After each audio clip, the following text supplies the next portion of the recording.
相信咧早嗰幾日咧，好多朋友都一定會食好多好食嘅食物啦，包括年糕啊、蘿蔔糕啊、煎堆啊、油角咁樣。我自己都食咗唔少嘅，個感覺咧而家就個胃咧好似都脹脹地食滯咗咁樣。咁啊食滯咗點樣先可以消滯咧嚇？咁今日我解答唔到啦。今日好高興咧請到註冊中醫師楊明霞醫師同我哋講解一下嘅。Hello，Jenny 你好，你好，新年進步啊！好耐冇見。其實係啦，我又想問下啦，我自己有個即係個感覺就係胃脹脹咁感覺，我自己就認為係食滯咗。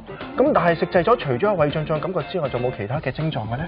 有啊，食滯咗咧，一般你會覺得冇胃口啦，突然之間冇胃口。咁另外咧，你會成日有啲胃酸啊、胃氣啊，甚至想嘔嗰啲感覺。更嚴重嘅話咧，你大便咧有機會便秘或者肚屙。便秘嗰啲人咧，如果係一大便嘅話咧，佢會有一啲臭雞蛋味嗰啲糞便出嚟。即係個氣味都非常濃郁下㗎喎。係啊。咁其實都有食滯嘅症狀嚟嘅。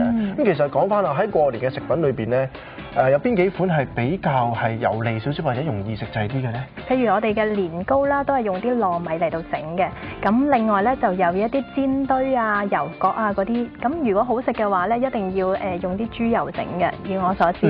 咁另外咧就係啲腰果啊、瓜子啊、果仁類嗰啲咧，食得多咧唔係話唔好，但係食得多咧容易上火，容易有虛火。咁所以咧盡量就少食會好啲啦。好似而家咁樣，我食滯咗啦，咁我餓翻一兩日或者一兩餐唔食嘢咁樣，咪可以消翻滯咯？其實得唔得㗎？其實咧咁樣反而唔好，因為咧你如果係已經食滯咗，即係話你已經損害咗脾胃啦，即係脾胃功能已經弱咗。咁你如果係唔食嘢咧，只不過係減慢咗佢嘅消化能力嘅啫。咁佢嗰個本仲未可以根治到。咁反而咧你食嘢之前咧，你可以食一啲澱粉質嘅嘢先，例如咧你食少少飯啊，食少少麵、湯麵、清湯麵嗰啲先，咁慢慢食喎，等佢有啲少少飽脹感，咁然之後食你中意嗰啲過年食品。咁其實好多人都話啦咁你食滯咗，咁就飲翻啲茶咪可以消滯咯。咁到底飲邊隻茶先可以消滯咧 ，Jenny？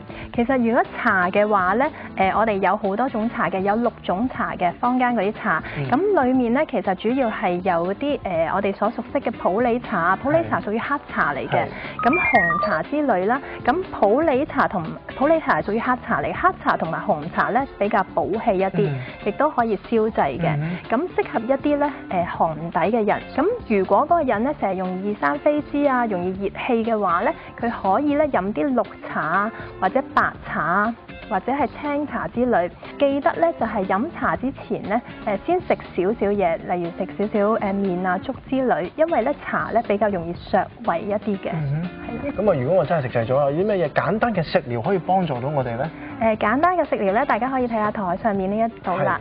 咁我首先咧介紹翻咧就係呢一個，咁裡面咧主要嘅成分咧就有谷芽啦、麥芽啦，咁另外有山楂、神曲同埋萊菔子。咁咧山楂本身咧可以消肉食嗰啲滯嘅。咁另外咧，我哋中意食年糕啊、煎堆啊、油角嗰啲咧，屬於澱粉質類嗰啲嘢咧，咁谷麥芽咧，佢可以消澱粉質嗰啲食，咁另外咧，亦都可以有和胃嘅作用。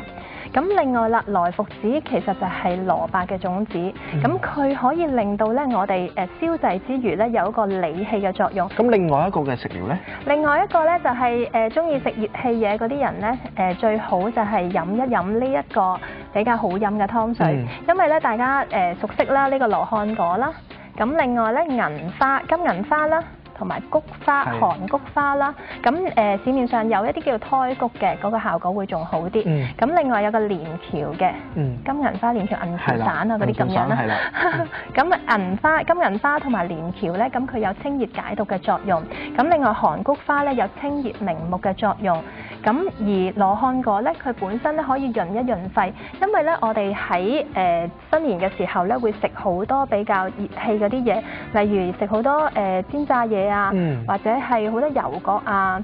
呢個一定係煎堆啊，或者係嗰啲瓜子啊。瓜子其實都好熱氣㗎。係啊，熱氣㗎，食得多會好容易生暗瘡㗎。咁飲呢個湯咧，其實可以令到咧我哋啲火冇咁犀利，或者咧你可以飲住嚟咬嗰啲瓜子都幾好嘅。咁呢個湯係點樣煲法嘅咧？其實咧，首先咧敲爛咗羅漢果先啦，咁洗乾淨晒啲材料，咁都係浸10分鐘，令到嗰啲有效成分釋放出嚟先。